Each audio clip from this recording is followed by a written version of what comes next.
I never imagined that volunteering at Fairview Retirement Home would completely shift everything I believed about love, age, and vulnerability. I thought my heart was weathered after my breakup 3 years ago, but then I met Clara, and one rainy afternoon, she looked me in the eye and said, "Would you hold hands with someone who's 58 and still dreams of romance?" That single line wouldn't just echo in my mind, it would reshape my ideas about companionship forever. And nothing felt the same afterward. Before we jump back in, tell us where you're tuning in from, and if this story touches you, make sure you're subscribed, because tomorrow I've saved something extra special for you. Volunteering at Fairview was initially just a means to fill my weekends and ease the lingering guilt I carried from disappointing my grandmother before she passed. She had volunteered there for over a decade, and after she died, I felt like there was a void in my life I couldn't quite name, so I signed up. I wanted to help transport residents to lunch, play games in the sunroom, and whisper small talk about the weather, just like old people, do nothing dramatic, just connection. Week 1 passed uneventfully, with me pushing wheelchairs in predictable back-and-forth corridors. Week 2, I was beginning to worry I'd put my grandmother's memory to work for nothing. Then I met Clara. The first time I saw her, she was sitting by herself in the sunroom, staring out the window as rain slid down the glass. Her hair was streaked with silver, but had a bounce to it that suggested she hadn't given up yet. Her eyes were focused somewhere beyond the courtyard, somewhere I couldn't reach, but she looked thoughtful, not sad. Getting assigned to help her that afternoon felt strangely like fate. She said hi, politely but not warmly. Honestly, I didn't blame her. The peppy 30-year-old volunteer could easily feel like another intruder, but she didn't dismiss me either. I introduced myself, just Ben. No proud titles, then wheeled her to the dining hall for tea. Over mugs of chamomile, she asked about my grandmother. I told her she'd loved this place, joked with the nurses, sometimes cried when visiting patients, and then, when her memory faded, I was the one left heartbroken. Clara listened. She didn't pity me. Instead, she leaned back and said, "You know, grief is love, with no place to go." The way she said it hit me like a compass, pointed, precise, painfully accurate. It was the first time she said something that made me realize she might offer more than polite company. She might be someone who still dreamed big, even at 58. That afternoon, the clouds outside seemed lower, the air richer with possibility. I felt the first stirrings of curiosity about her past. So I asked subtle questions about her younger days, her dreams, the things she missed. She told me she used to run a small bakery with her husband, who'd passed a decade ago. Died. Clara closed the bakery and sold the house, coming here so her kids could visit easily. She smiled, but the corners of her eyes crinkled with the shadow of a missed life. "We baked a lot of croissants," she said. "We never burned one." That simple line, perfect croissants, felt like a testament to joy. That they could find it so confidently, so reliably, spoke volumes about the life she'd shared. We fell into a quiet routine after that first meeting. Wednesdays, we sat in the sunroom. Thursdays, I helped her with crossword puzzles. Fridays, we took the same path in the garden. I watched her slow hands brush the petals of tulips, her eyes light, as though each color held a secret. And in our silence, I felt the barrier between age and understanding begin to break. Our conversations were gentle, authentic, unhurried. I found myself looking forward to the hours I'd spend with her, not out of obligation, but because among the echoes of my grandmother's legacy, I found something entirely new. By day 10, Clara was asking me about my life, my work as an editor, my love of road trips, how I'd ended my last relationship. She didn't shy from soft questions. She nodded and waited until I answered honestly. I realized I'd been hiding little cracks in my life's armor, fearing they'd let everything crumble, but she seemed to understand that I was still healing and that maybe I could heal more with someone who still had hope left in her. On the 12th day, we sat on a bench under an old oak tree that stretched its branches over the garden path. Rain was forecast, but for once it didn't matter. We talked about romance, my skepticism, her openness. I joked that grand gestures didn't work for me anymore, that love was too sharp now. She looked me dead in the eye and asked, "Would you hold hands with someone who's 58 and still dreams of romance?" That question landed like lightning. She wasn't fishing for pity. She was actually asking if I could believe in romance again. Even in a life that had been bruised by time and loss, in my head I spun 1,000 answers that I was too old for fairy tales. I didn't know how to open myself up again, and maybe love was for the young. But I looked at her, the quick smile lines, the grace in her posture, the unguarded way she held her gaze, and something clicked. She didn't need me to fix her or rescue her. She just wanted someone to walk beside her, hand in hand, and treat. That simple gesture, like the profound act of trust it was, before I even realized, I said yes. I would, I said quietly. She smiled, tears glistening as though the still damp leaves around us had finally been given a reason to shine. In that moment, the barrier between us dissolved, not the barrier of age, experience, or fear, but the one built from unspoken sorrow, one we had willingly let fall. That was our turning point, the day the question stopped being abstract and became real. That moment began a story neither of us expected, a new opening in a world I thought I'd already written the ending for. That afternoon, after our silent handshake beneath the oak, something shifted between us in a way I couldn't ignore. The next morning, as I walked into the sunroom, I caught a glimpse of Clara's eyes lighting up. It was like seeing a spark in embers that had long before lost their glow, and it struck me that my presence might mean more than simple company. I pushed my cart of puzzles and journals toward her, noticing how she straightened her posture just so. That gentle eagerness revealed an unspoken rule in the world we were building, one of mutual presence, respect, and hope. Despite the difference in our ages, each day together felt like a chance to rediscover what had been lost to time and pain, whether mine or hers. Our daily routine began to take on new meaning. Mornings now started with me picking her favorite herbal tea, though she teased that she missed a good black coffee, and afternoons were filled with quiet. Anecdotes, childhood memories filled with homemade bread, teenage travels, chasing love challenged, summers, and the slow unraveling of the present moment into something tender. We walked through rose gardens and quipped about the unpredictability of weather. Our shared smiles spoke louder than words, and every time her hand reached for the teacup, I realized it was the little gestures that built bridges between us.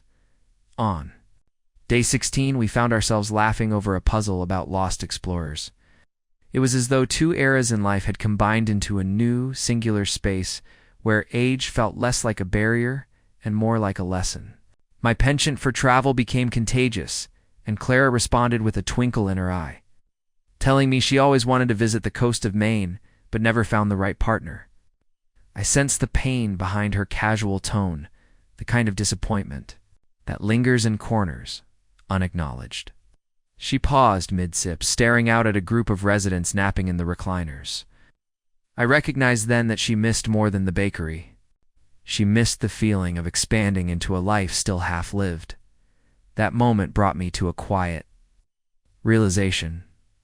Perhaps I too had been waiting for someone to help me remember why it mattered to build new chapters instead of editing old ones. Clara's question about hand-holding may have been the first spark, but her presence had become the flame. We carried on through that day the way close friends do, with laughter, mild teasing, and comfortable silences. Of the shift, I helped her back toward her room, walking slightly behind to steady her steps. She murmured thanks, and I realized how small kindness is, opening doors. Turning pages for her, gentle guidance, were the threads weaving our new bond. That evening, found myself replaying our entire afternoon, the way she slid her hand next to mine while solving the puzzle, the quiet vulnerability in her stories of missed trips, the electricity of our eyes locking when she spoke about Maine. I realized that this was more than kindness or empathy. It felt like the beginning of something that could grow into something deeper. And even though I wasn't ready to name it romance, companionship, friendship, I sensed we were walking into an unknown we'd both willingly stepped toward, preparing and narrating. This story took us a lot of time, so if you're enjoying it, subscribe to our channel. It means a lot to us. Now back to the story. The next day, day 17, was the first day I decided to surprise her. I arrived early and prepared a small scrapbook. Magazine clippings of Maine's lighthouses, quotes about adventure, and a pressed flower from the facility's garden. When Clara saw it, she paused in awe. Her fingers lingered over the pages as though they were precious artifacts. I watched her emotion rise in her chest as she showed me her favorite Pedja photo of coastal rocks and sunrise light.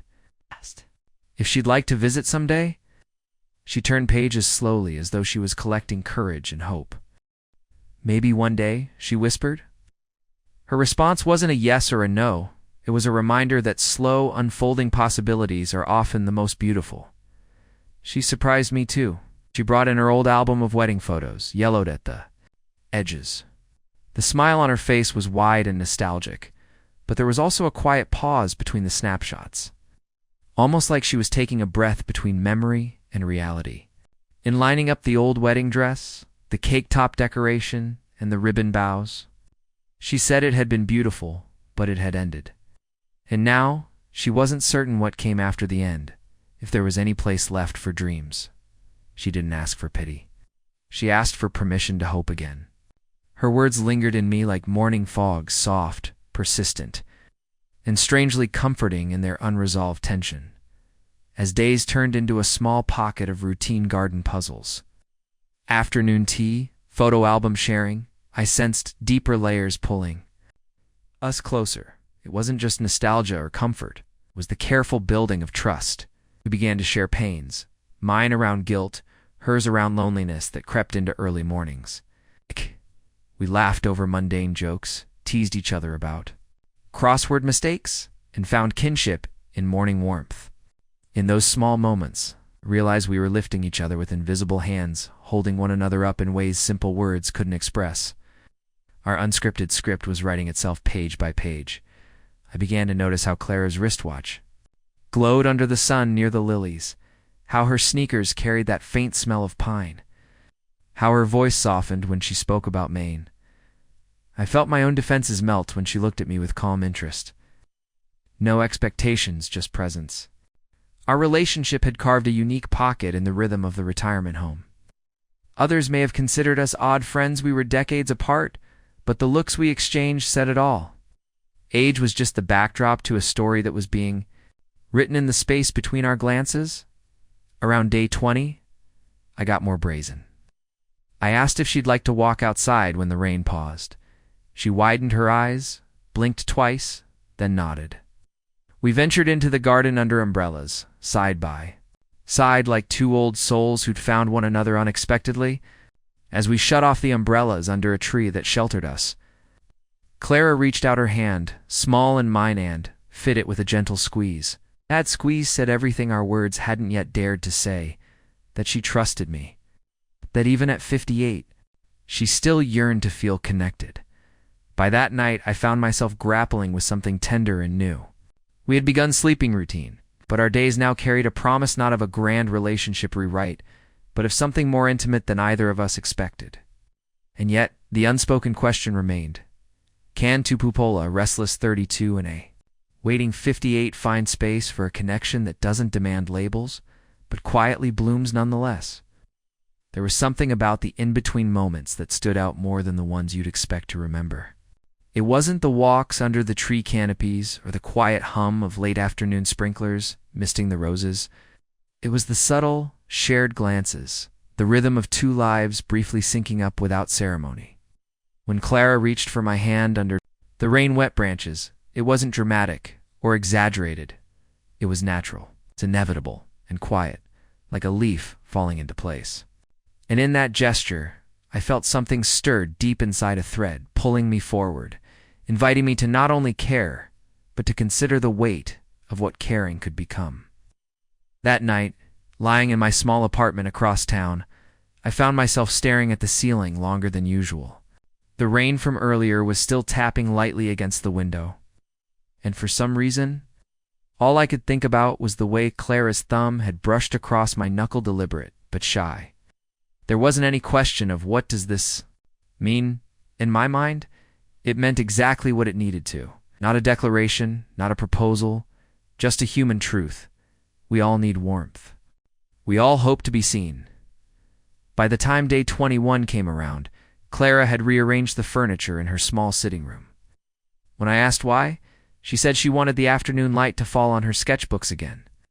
It wasn't the answer that caught me, was the way she said it, like someone remembering that beauty still mattered.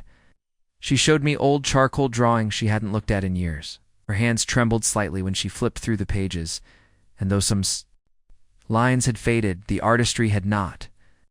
There were landscapes from memory, abstract depictions of longing, and a single self-portrait that looked nothing like her now. Yet everything like the version of her she once held close. I told her it was beautiful. She said it felt like meeting herself again. That line haunted me in the best way. It reminded me that maybe we all spend our lives doing just that, meeting ourselves again. In different chapters, with different people holding the mirror. That same afternoon, Clara asked me to stay a little longer. Normally, my shift ended at 4:30, but she requested that I sit with her through dinner. There was something ceremonial about it. The way she laid out the tray, how she wore her old beaded cardigan, and even the way she placed a paper napkin over her lap. We didn't speak much while eating, and yet the silence was full. We were present. And in that space, there was peace. After we finished, she didn't rush me out. She asked if I'd help her to the courtyard for some air. As I wheeled her out, the sky had just begun to turn that honey gold color that summer evenings do when they're in no rush to fade. I found a bench, and we sat together, watching the birds do their chaotic little dances above the hedges. Clara leaned her head slightly. Toward me, not on me, not against me, but just toward me. That gesture alone said more than any sentence could. It said, "You make this easier?" I knew the staff had rules about boundaries. I also knew I wasn't breaking any. Yet, what was happening between Clara and me wasn't something that could be boxed into professionalism or charity. It was real, honest, slow burning. We were both aware of it. There was no rush to define it. And still, the emotional current ran deep. At night, before I left, she looked up at me and said, almost playfully, "You should know I used to dream of dancing on rooftops. Isn't that silly?" I told her it wasn't silly at all. In fact, I thought it was brave. She smiled, not like someone humored, but like someone understood. The following week unfolded with the kind of rhythm that makes you question if time is ever really linear. Mornings blurred into evenings, laughter blurred into stillness, and even our conversations seemed to move from surface to soul with no clear boundary. Clara opened up more stories of her late husband, her brief years as a teacher, the time she impulsively took a train north just to see snow for the first time. These weren't the types of tales people recited to pass the time. They were stories people told when they wanted to leave fingerprints on your heart. And I listened. Not as a caregiver, not as a young man humoring an older woman, but as a human learning what life really looked like when you dared to keep dreaming, even when you were told not to.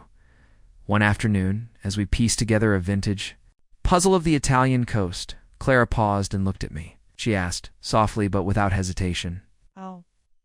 "Do you ever think about how many people give up on love before it's really done with them?" Ow.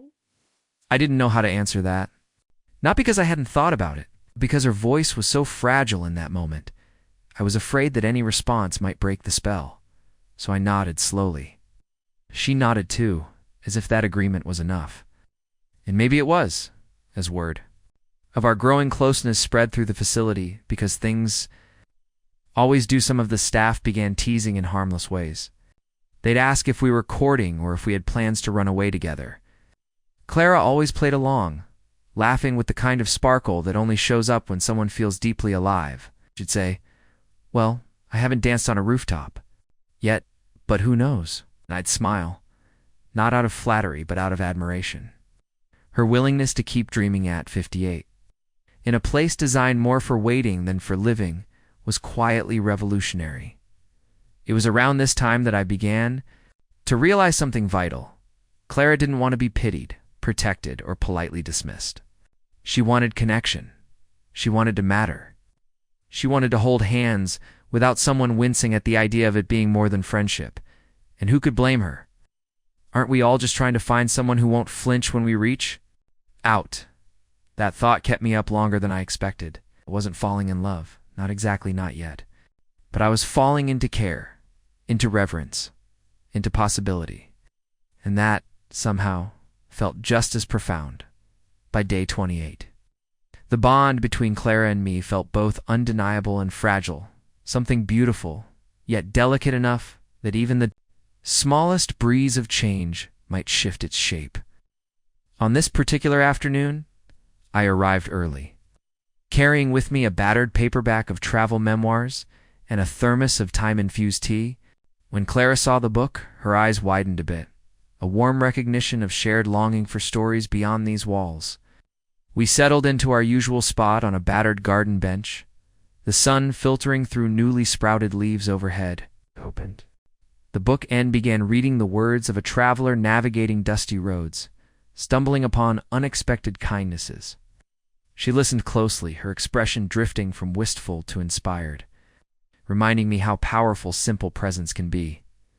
We didn't speak much after that reading, allowing the words to linger between us. Instead, we watched ladybugs climb stem after stem. She reached out and lightly tapped my forearm, an unspoken agreement that even in silence, we were next to each other, anchored. That gesture was a reminder of how far we had come when just weeks ago, we barely exchanged more than pleasantries. Now, every small touch felt intentional, significant. Later that evening, I helped her into the sunroom, but she stopped midway and motioned for me to wait. She looked intently at me, and I realized she was about to say something important. Instead, she took my hand and pressed it over her heart briefly, then slowly released it and smiled. It was one of those gestures that spoke louder than anything she could say. In that moment, I felt a surge of affection so strong it thumped against my ribs, but tugging hard wasn't the point. Holding gently, with purpose and presence, that was what mattered. The emotional proximity we'd built carried both joy and an undercurrent of tension. I couldn't ignore. I began to worry. About what others thought? Could it be seen as inappropriate for a volunteer to become so emotionally involved? What if someone misunderstood? At night, I tossed and turned, thinking of rules and expectations, worrying that this fragile connection might be at odds with the facility's guidelines or my own sense of professionalism. Yet when I closed my eyes, I didn't think of those guidelines. I thought of Clara's soft exhale as I held her hand, and how natural it felt to provide that small comfort. The next day, day 30, I noticed a new tension hovering around us. Staff members exchanged polite glances. A nurse who once greeted me warmly barely nodded. It was subtle, but noticeable. My stomach knotted when I realized this was our reality now. Tension came with scrutiny. I showed up at my shift, shadowed by this worry. When I saw Clara, I approached her quietly, ready to back off if I had to. But she greeted me normally, smiling and offering me tea. I realized then that whatever scrutiny existed, she didn't want me to pull away. Whatever boundaries we faced, she wanted to remain beside me, hand in hand, even through the storm. That afternoon, after lunch, I caught a break meeting between two staff members near the nurses' station. They spoke about blurring lines and volunteer decorum. My heart sank. I heard them determine they'd monitor our interactions more closely. They weren't unkind. They were just doing their jobs. But their words felt like rainy clouds gathering over our small sanctuary. I wanted to ask Clara what to do, but I hesitated, afraid that asking would sound like I was pitying her or treating her like a problem. Late that evening, I sat with the facility director in the main office. She was polite but direct. She told me she appreciated my dedication but reminded me of policy. Volunteers should maintain professional distance. She didn't want to remove me, but asked me to be mindfully restrained. I didn't protest. I felt my care for Clara, and even my own confusion, catch in my throat. She offered to reassign me, but I asked instead for time to figure this out. It's time to respect policy without losing connection. That night I wrote in my notebook, trying to figure out how to honor both the policy and our bond. I wrote of the way Clara's eyes softened when I brought the tea, the way her laugh sounded almost startling in its clarity compared to the dim buzz of machines around us. I realized that this wasn't just about following rules. It was about protecting a fragile space we built together. If I pulled too far away, I risked dismantling months of trust. But if I slipped too close, I risked crossing lines that could end everything. When day 31 began, I made a choice. I would continue volunteering, but with awareness. I would respect boundaries, yet honor what we had. That afternoon, as I wheeled Clara out for our walk, I paused near the garden gate and quietly said I needed a moment. She nodded, understanding. I hovered at the gate, heart pounding, conscious of watching eyes. Instead of slipping away, I looked back at Hertha, woman who'd given me hope and reminded me what it meant to feel alive at any age, and I walked back. I offered my hand, but smaller than before, a tentative offering of presence. She accepted. That was our first moment of progression, learning how to hold each other in a way that felt real but also careful. Over the next several days, we found new rituals. Morning hellos at a respectful distance. Shared reading sessions at lunch tables instead of private corners. Hand squeezes toward the walk's end rather than under hidden branches. We didn't speak of policy. We lived around it, carving our space in plain sight and without drama. It required attunement and courage, but we sustained it. We tested how far love, quiet and unspoken, could stretch without breaking rules.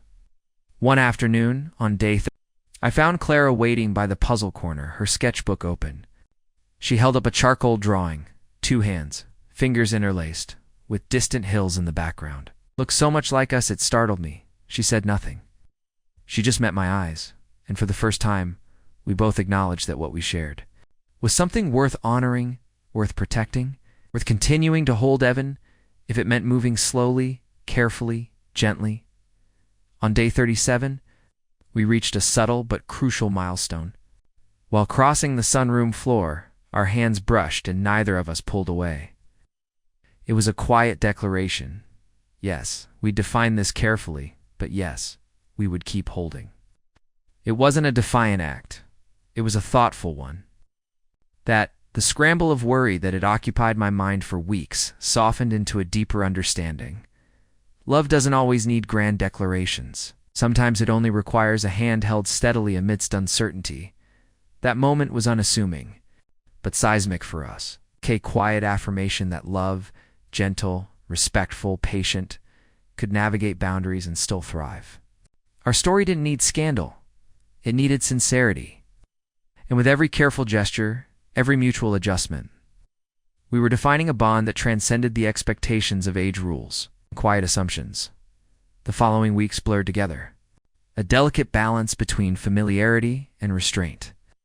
Each day, as the summer heat began to settle over the small town, we learned more about how to exist in this fragile space between us. The air was filled with the hum of distant lawnmowers, the occasional laughter of a child in the courtyard, and the slow turning of the calendar pages. By now, Clara and I had crafted a rhythm, a shared routine that allowed us to continue our companionship without disrupting the delicate balance of boundaries we'd agreed upon. Garden was our sanctuary, a place where we could sit in quiet conversation or simply read together without the weight of the world pressing down. It was within these sacred moments that I began to see Clara in a new light. Yes, I had always admired her strength and wit. But now I was seeing the depth of her character, the quiet wisdom in the lines on her face, the way her eyes lit up. When she spoke about books or poetry, the gentle way she still carried a dream of romance despite the years that had passed. Each time we shared these moments, it felt like we were quietly reaffirming our connection, each touch, each word, solidifying the bond we'd created. It wasn't long before the staff started to notice our growing comfort with one another. I saw the nurses and aides exchange knowing glances, and sometimes, when Clara and I passed by the staff office, I could feel eyes watching us. I wasn't sure what they were thinking, but I could guess. There was a part of me that bristled at the scrutiny, but another part that understood. They weren't wrong to be cautious. They had their jobs to do. I didn't want to make things more difficult for Clara. She deserved to be treated with respect and care, not to be dragged into any complications that could arise from our closeness. At times, I would catch her looking at me in a way that seemed to convey a quiet understanding. Her eyes would soften just a little, like she was aware of the unspoken rules, and yet there was still this spark in her that refused to let go. Of the idea of something more. One afternoon, as I sat in the sunroom with Clara, reading a short story about two old lovers finding each other again, she turned to me with a small, almost secretive smile. "You know," she said, her voice soft but deliberate, "sometimes I wonder if we're too old for all this. For romance, I mean." Her eyes held a certain sadness, but it wasn't the kind of sadness you might expect from someone who had given up on love. No, this was the kind of sadness that comes from having loved deeply and knowing that the world can sometimes be unkind to those who still dare to dream. I didn't respond immediately, unsure of what to say, but she continued. Before I could form an answer, "Do you ever think about it, Roman? About how life is? So much more complicated when we're older." She paused, her gaze drifting out the window, as though searching for something in the distant horizon. "I don't even know why I'm asking you this. I've spent my life trying to convince myself that romance is just for young people.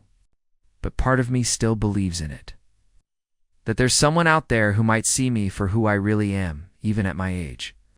I could feel the weight of her words settle between us, and for a moment, neither of us spoke. Her vulnerability was as raw as it was beautiful. She was asking me, in her own way, if I could see her as something more than just the woman she had become. Could I still see her as the passionate, hopeful soul that had once believed in love? Could I still dream of romance with her, despite the years and the complexities of life? Her question lingered in the air like a delicate question mark. I didn't answer right away, because the truth was, I wasn't sure. I had always tried to live my life with clear boundaries, and yet sitting next to Clara in this quiet space, I found myself questioning what those boundaries were. Was it possible to care for someone, to deeply care for them, without it turning into something more? I wasn't sure, but I knew one thing. I didn't want to hurt her, and I didn't want her to feel like she had to let go of her dream, of her belief in love. In that moment, I realized something that startled me. I wasn't afraid of the possibility of romance between us. What I was afraid of was the idea of losing what we already had, the connection we had built so carefully over the past month. I didn't want to risk ruining it by crossing an invisible line. But the more I thought about it, the more I realized that maybe the line wasn't so clear-cut. Maybe it wasn't about keeping everything neat and tidy. Maybe it was about finding a way to be vulnerable with each other, even if it meant risking the things we were unsure of. I shifted in my chair, taking a deep breath before speaking. "Clara, I think romance isn't about age or timing. It's about the people involved. You're right, your life gets complicated, and sometimes it's easier to just say that love is something for the young and the idealistic. Right. But that's not true, not for me, and not for you. If you're still capable of love, we all are, no matter how old we are. And the dream of romance, it's not something we should give up on, no matter how many years have passed." She looked at me then, her gaze steady, and for the first time in a long time, I saw something new in her eyes, a flicker of hope. It was a quiet thing, almost imperceptible, but it was there, and in that moment, I realized that we weren't just sitting here, two people passing the time. We were two souls who had found something important in each other, something real, something worth holding on to. It wasn't just about sharing tea or books or laughter. It was about the way we made each other feel seen, the way we reminded each other that life, no matter how old or complicated, still had room for hope. As I left that evening, the sky bathed in the soft glow of twilight, I knew that things had shifted. Clara's question had cracked open something inside me, a door I hadn't even realized was there. Maybe we weren't ready to dive headfirst into anything. We were both willing to keep dreaming, to keep holding on to the possibility. That love wasn't something that stopped once we hit a certain age. The more I thought about it, the more I realized that this was what mattered. Not the rules or expectations, but the way we continued to navigate the world with open hearts. Even when the world had a tendency to shut them down, as I walked back to my car, I felt a sense of peace settle over me. Days ahead might still be full of questions, of uncertainties. But I knew one thing. Clara and I had already started something that couldn't be easily erased. It wasn't about holding on to the past or trying to recreate some idealized version of love. It was about embracing what was right in front of us, the connection. The moments, the tenderness, the dreams that still lingered in the space between us. And whatever the future held, I knew I would be there, standing by her side, ready to hold her hand if she needed me. The weeks that followed Clara's question, "Would you hold hands with someone who's 58 and still dreams of romance?" felt like a turning point for both of us, though neither of us could quite put words to it. Something shifted in the air between us. It was subtle at first, like the way the seasons change without warning, a whisper of coolness in the wind, when you least expect it, followed by the sudden realization that autumn has begun to settle in. Clara had been quiet after our conversation, her eyes often distant, though every so often I would catch her looking at me with that same faint flicker of hope. It was as though she had opened a door, one that neither of us knew how to fully walk through, yet we were both reluctant to shut it completely. My visits to her house became more frequent. At first, I had kept my distance, careful not to overstep, cautious about her feelings, about the boundaries we had tentatively agreed upon. But it wasn't long before I realized that those boundaries had become more like invisible threads between us, delicate, yet unbreakable.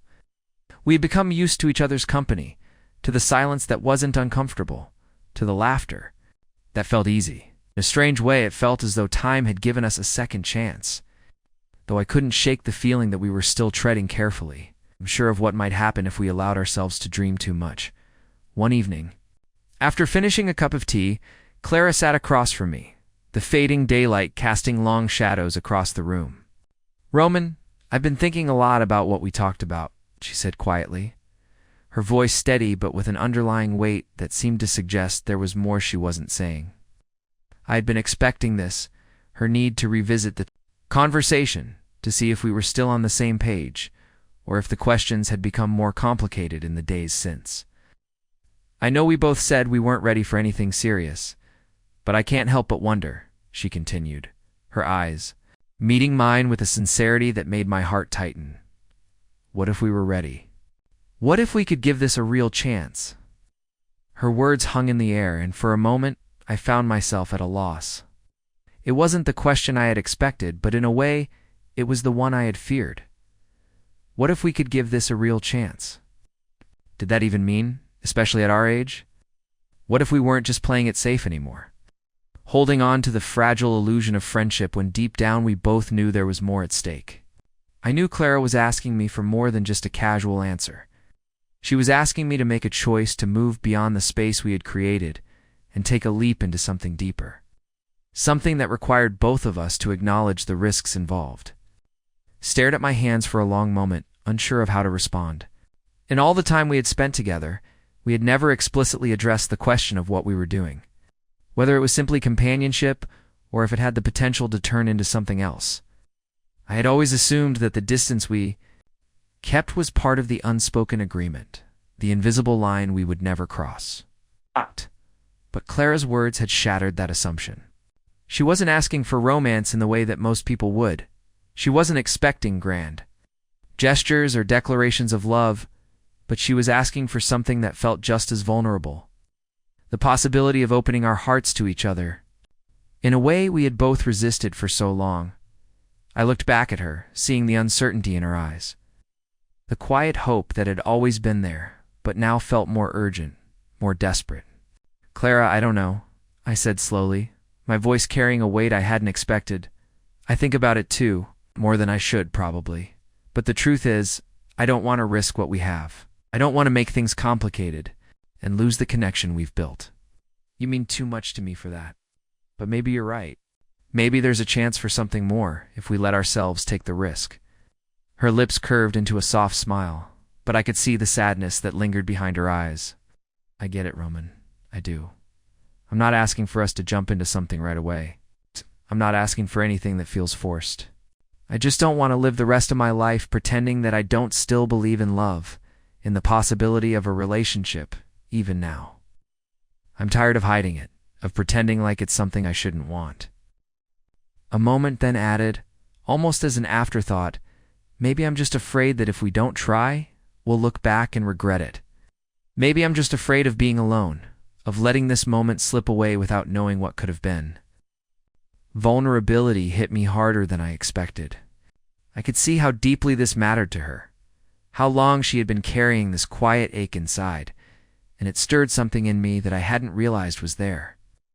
The fear of letting her down, the fear of walking away from a connection that had already meant so much, suddenly seemed more real. But even as I felt that pull toward her, I also felt a deep sense of responsibility, a weight of knowing that we weren't just two people who could afford to make mistakes. We were two people with histories, with pasts, with dreams that had been shaped by time, and if we were going to step into something more, it couldn't be something fleeting, something casual. It would have to be real, and that scared me. "I understand, Clara," I said quietly, my voice a little strained. "And I don't want you to feel like you're alone in this. I'm here. I've always been here. But I also know that if we decide to take a step forward, it won't be easy. We'll have to face things that might be uncomfortable. We'll have to navigate the complexities of what we both want and what we're afraid of. But maybe, just maybe, that's worth it. Maybe. We're both ready for something more than just the safe space we've created." She nodded slowly, her expression softening. There was a sense of relief in her eyes, as though she had been carrying this question for so long and had finally found the courage to ask it aloud. And in that moment, I knew that we were at a crossroads. The road ahead wasn't clear, and it would be full of uncertainties, but it was a road that I was willing to walk down with her. Maybe we weren't ready for a whirlwind romance. We were ready to see where this connection could go.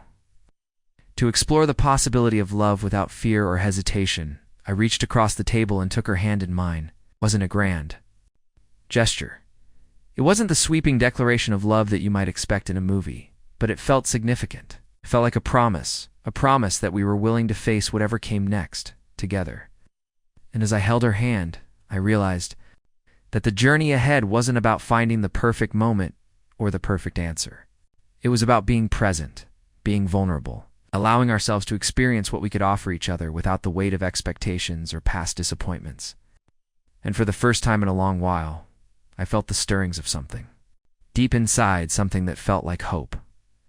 The weeks that followed our quiet admission, tentative steps into the unknown, were a whirlwind of emotions, of moments that felt simultaneously fragile and powerful.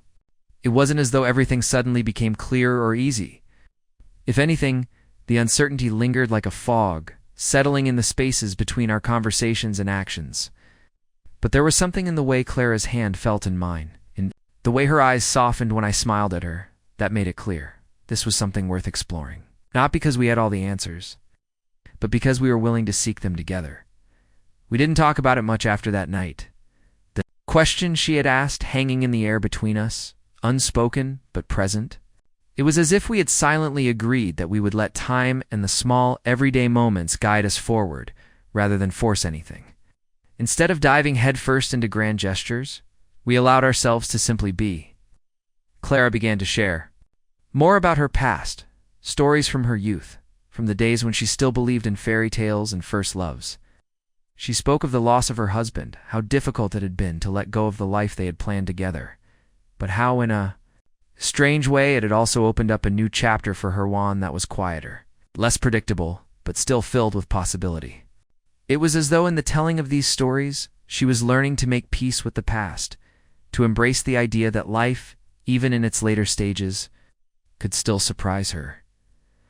I found myself listening more intently, feeling a deeper connection to her than I had ever expected. It was like peeling back the layers of an onion, revealing parts of herself she hadn't shared with anyone else. Parts that had been buried beneath years of grief and quiet loneliness. And in each of those stories, there was a little bit of hope, a glimmer of the romantic dreams she still held on to. Even if she was reluctant to acknowledge them aloud, I too began to share more.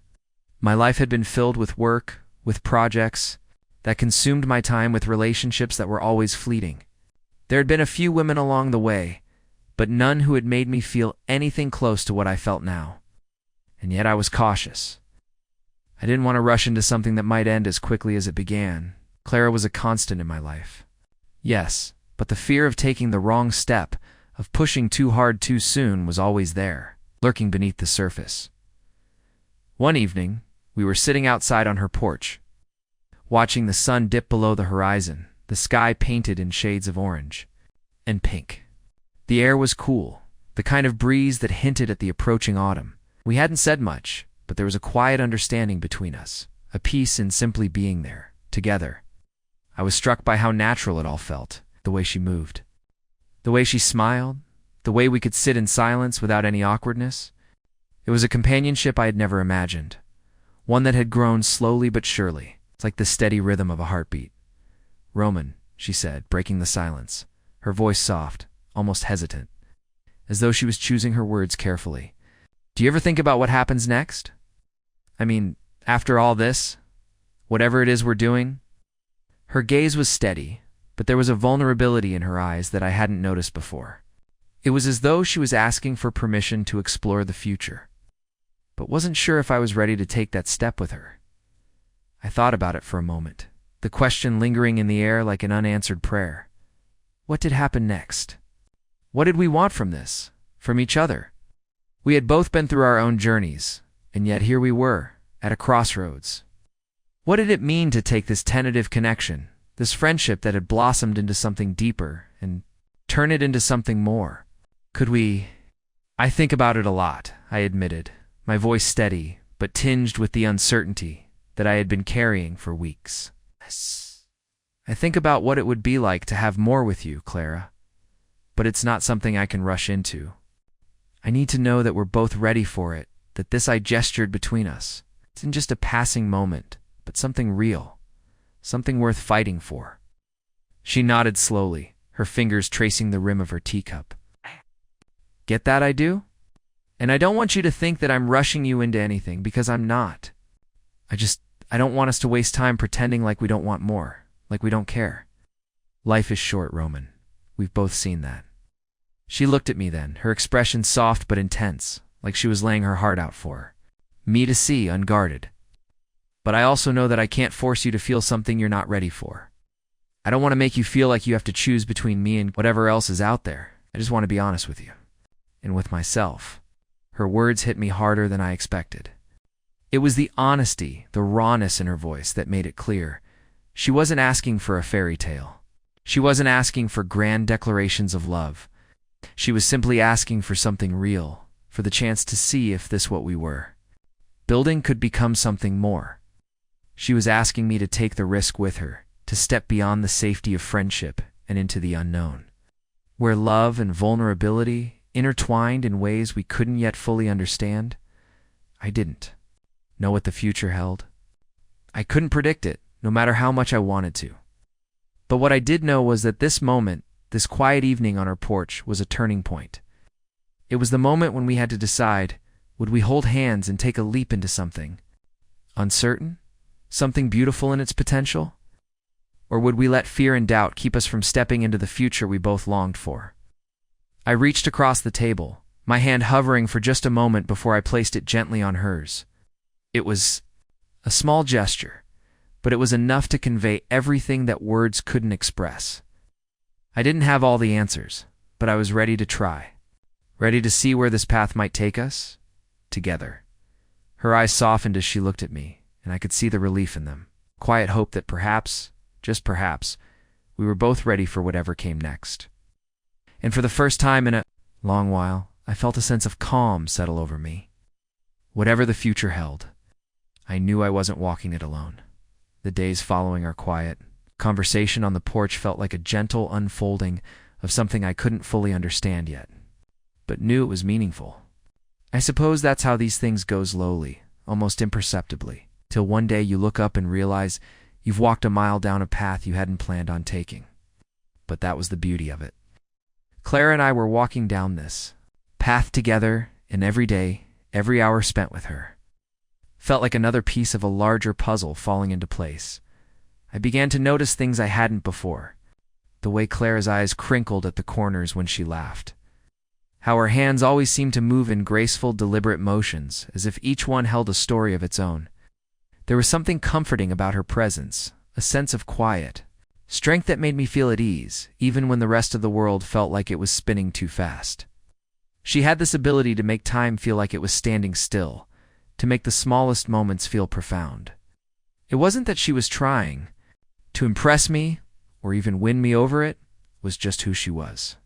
Her authenticity was magnetic, and I found myself drawn to it more and more. We continued to spend our days together, not rushing, not forcing anything, but letting things unfold naturally. Our routine was simple. We would meet for coffee in the mornings, sit in the garden, and talk about everything and nothing, then work side by side on our small projects around the house. I helped her with repairs here and there, the same way I had when I first started working for her. But now, there was a different energy between us. It wasn't just the work we were doing. It was the way we moved around each other, the quiet. Understanding that had settled between us like a familiar melody. We didn't need to speak constantly. A glance, a touch, a smile was often enough to communicate what words couldn't. But still, there was a question lingering in the air between us. We had been honest about what we wanted, about the possibility of something more, but neither of us had yet taken the step to fully embrace it. We were both waiting for the right moment, perhaps subconsciously afraid of what might happen once we crossed that line. It wasn't fear of each other, but fear of the unknown, the fear of losing something beautiful by trying to make it more than it already was. What if we tried to force it and it fell apart? What if we let our emotions and our desires cloud our judgment? I think we both feared the possibility of disappointment, of the beautiful, fragile bond we had built crumbling under the weight of expectations. One afternoon, while working in her garden, Clara brought up something I had been avoiding in my mind for days. We were planting new flowers, our hands dirty with soil as we worked side by side, neither of us saying much. It was one of those moments that felt peaceful, like time had slowed down just for us. But then, she stopped what she was doing and turned to face me, wiping her hands on a rag.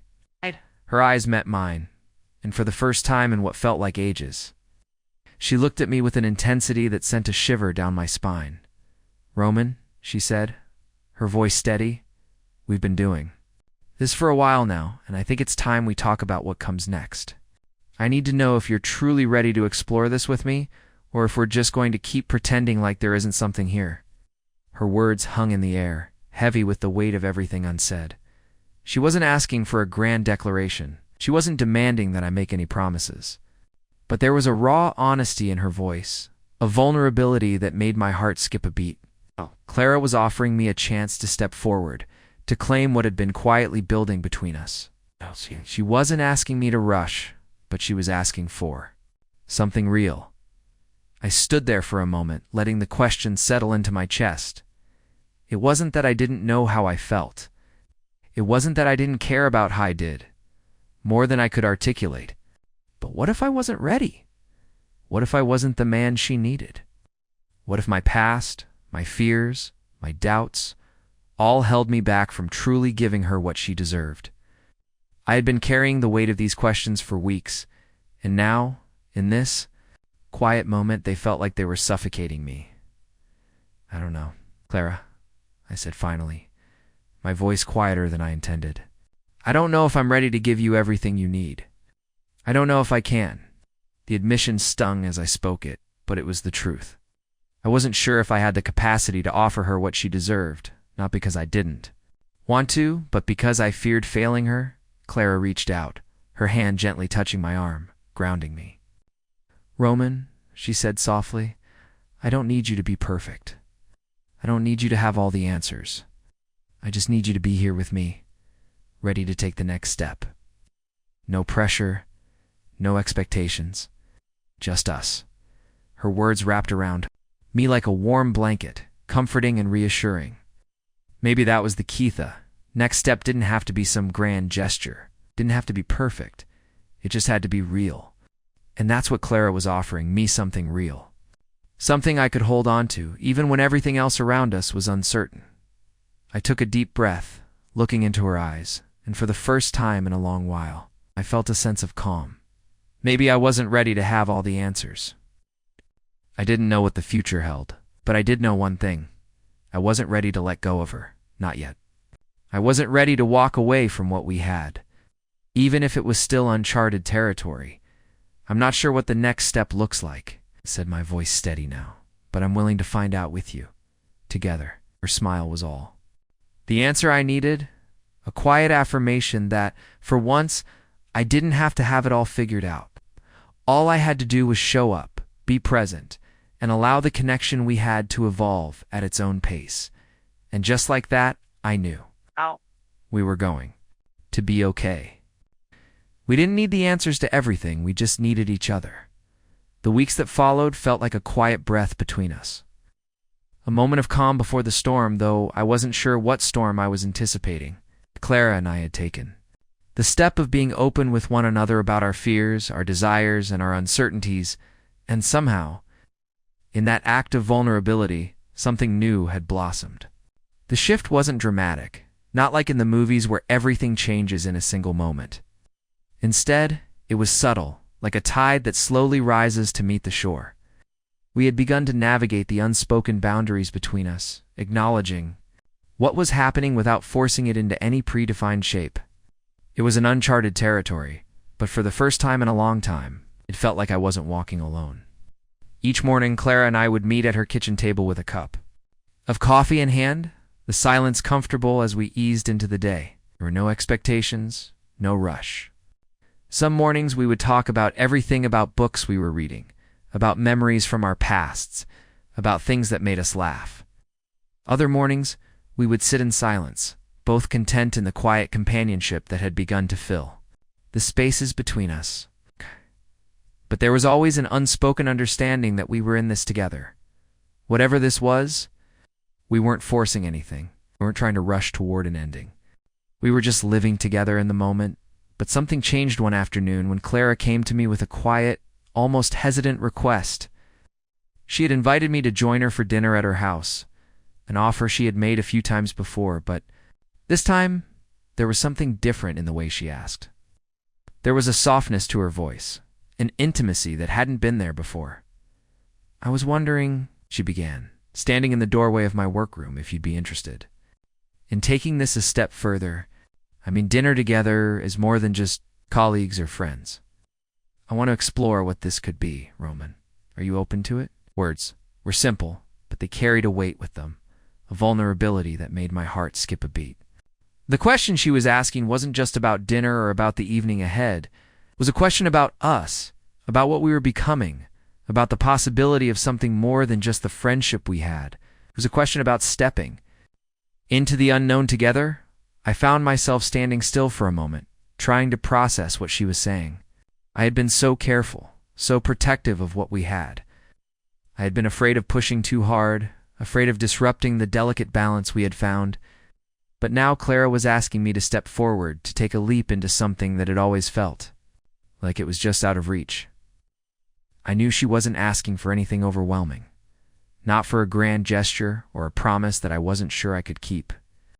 She was just asking if I was willing to take that next step, to let the connection between us deepen, even if we didn't have all the answers yet. I'm not sure what this means, I said, my voice quieter than I intended.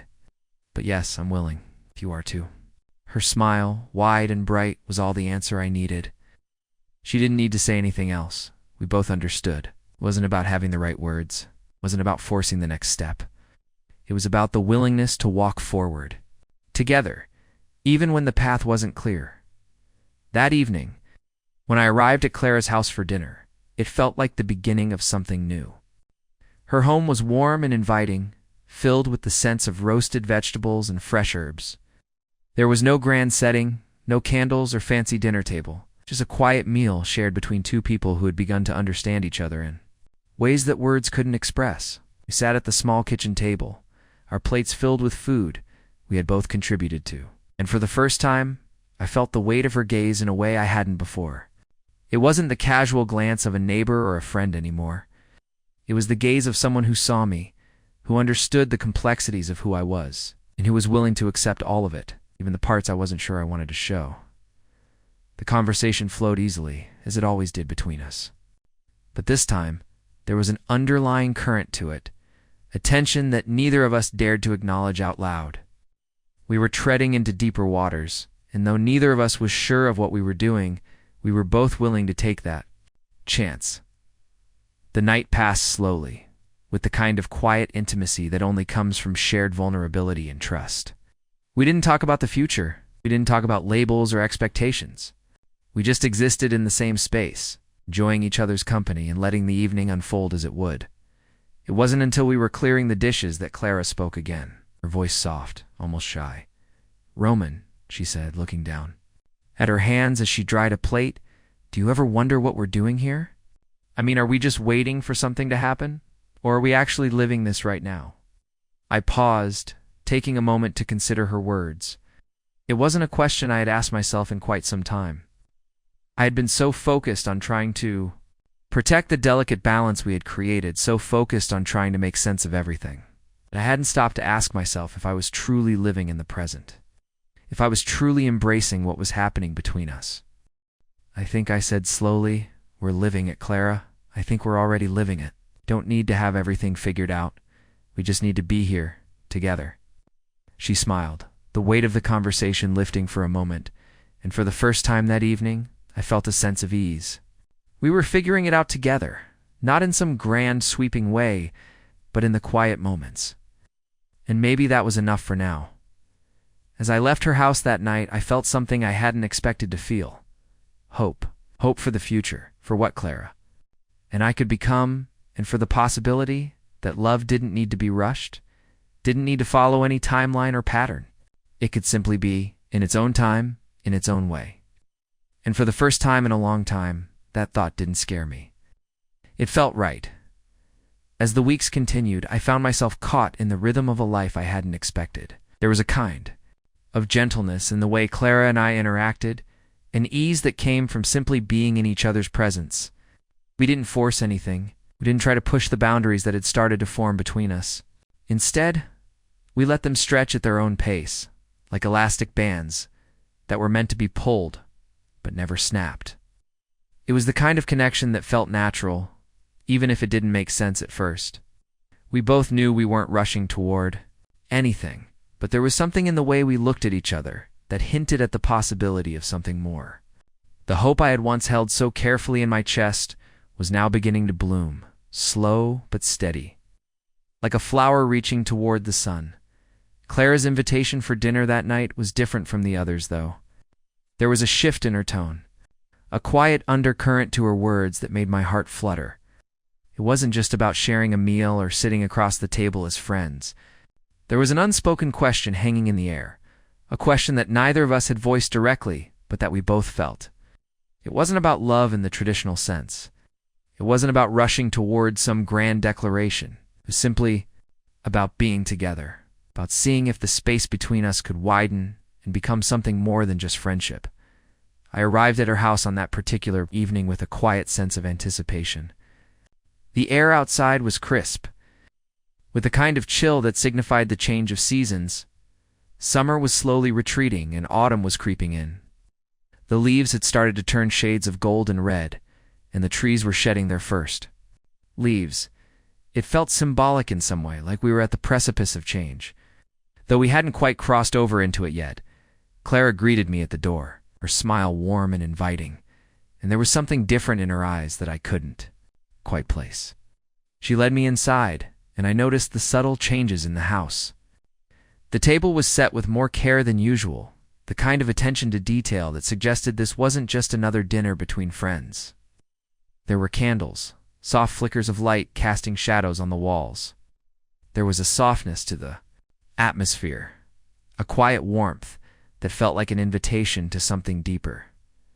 As we sat down to eat, the conversation flowed in the familiar way it always had. We laughed about small things, an embarrassing moment from her day, a silly story I told her about my work, and in between the laughter, there was a silence that wasn't awkward but rather filled with an understanding that we were sharing something more than just words. We were sharing moments, little pieces of ourselves that we hadn't shared with anyone else in a long time. But as the evening wore on, Clara seemed quieter than usual. She didn't seem distracted, but there was a certain hesitation in her eyes, as if she was working up the courage to ask me something. It wasn't until dessert, simple, homemade apple pie, sweet and comforting, that she finally spoke the words I had been bracing for. "Roman," she said, her voice soft but steady, "I've been thinking about something that's been on my mind for a while now. I put my fork down, my focus entirely on her. There was a sense of gravity in her words, and it wasn't lost on me. I could feel the tension building. In the air between us, it wasn't uncomfortable, but it was a weight, like something important was about to be said. Something that would shift the way we had been seeing each other. "Go ahead," I said gently. "You can tell me anything." Clara hesitated for a moment, her fingers playing with the edge of her napkin, a nervous habit I had noticed before. She looked at me, her gaze searching, as if trying to find the right words. "I've been thinking a lot about us," she began, her voice barely above a whisper. "About this ... connection we've built. About what it means, what it could mean. I know we've been careful. We've been taking things slow. And I respect that, Roman, I really do. But I need to know. Are you just as scared of what might happen as I am? Or is this something we're both ready to explore, no matter where it leads?" Her question was open, vulnerable, and I felt the weight of it settle deep in my chest. Yes. It wasn't the question itself that shook me, it was the honesty in it. The raw, unfiltered need for truth that she was asking of me. She wasn't looking for an answer she could predict. She wasn't looking for reassurance. She was asking me to stand with her in the unknown, to face whatever might come next with open hearts. I took a breath, unsure of what to say. I wasn't sure I could find the right words, but I knew I needed to try. Clara had been patient with me. She had allowed me to take the lead, but now it was my turn to give her something, to offer up my own truths. "I don't know where this is going." "Clara," I began, my voice a little rough, "but I know that I want to see it through. I want to take this step with you, not because I have all the answers, but because I believe in what we have. I believe in what we're building. And maybe that's enough for now." Her eyes softened at my words, and I saw the relief in them, as if a weight had been lifted off her shoulders. She smiled, not the kind of smile that said everything was figured out, but the kind that said we were moving forward together, one uncertain step at a time. "I think so too," she said, her voice warm with sincerity. "I think that's enough for now." And in that moment, I realized that we weren't rushing into anything. We weren't trying to force some idealized version of love. We were simply taking each step as it came, allowing ourselves to be present in whatever this connection was. No labels, no pressure. Just the willingness to be there for each other. However that might look in the future, we didn't need to have it all figured out. Not yet, at least. All we needed was to trust that we were both ready to explore the next chapter together, no matter where it might lead. As I left her house that evening, the cool autumn air brushed against my skin, but it didn't feel cold anymore. It felt fresh, full of possibility. For the first time in a long time, I felt that quiet hope again. The kind of hope that wasn't about expectations, but about embracing the journey. Whatever it was, whatever it would become, I was ready to face it together. The days following. Our unspoken agreement to move forward together felt richer, as if something invisible had been quietly set in motion beneath the surface of our lives. There was no dramatic shift, no lightning bolt of passion or abrupt declarations of love, just a deepening awareness that we were no longer walking parallel paths, but had begun to gently merge into something shared. Something whole. It showed in the way Clara smiled at me in the mornings when I arrived, in the way I lingered a little longer when I said goodbye. In the pauses between our conversations, where silence spoke more clearly than words, our relationship remained. Undefined, and yet in every way that mattered, it was changing. I was learning that love, especially the kind that arrives later in life, doesn't always burst through the door. Sometimes it knocks softly and waits patiently to be invited in. One quiet Wednesday morning, Clara asked if I'd go with her to the farmer's market in town. It was something she used to do regularly, she said, before the house projects and renovations had taken up her weekends. I agreed without hesitation, not because I had any real interest in browsing produce or handcrafted candles, but because I knew it would mean time spent with her in a space that was different from the quiet, routines we had built. It was one of the first times we would be out together, not just in her home or garden, but among other people. Now, though she didn't say it, I could sense it mattered to her. She wanted to see how we existed beyond the comfort of our bubble. Town was beginning to ease into fall, and the market was filled with the kind of early-season warmth that made you want to linger a little longer among the stalls. The air was crisp but not cold, scented faintly with apples and cinnamon, and the earthiness of ripe vegetables. Clara walked beside me in a soft blue sweater that matched the sky, her hair pulled back in a loose braid, a small canvas bag swinging from her shoulder. We moved slowly, not because we had to, but because there was no reason to hurry. She pointed out her favorite flower stall, introduced me to a woman who sold fresh jams and knew Clara by name, stopped to examine bunches of carrots as if they held secrets worth discovering. Watching her in that environment, so alive, so curious, so comfortable, I realized something I hadn't said out loud yet.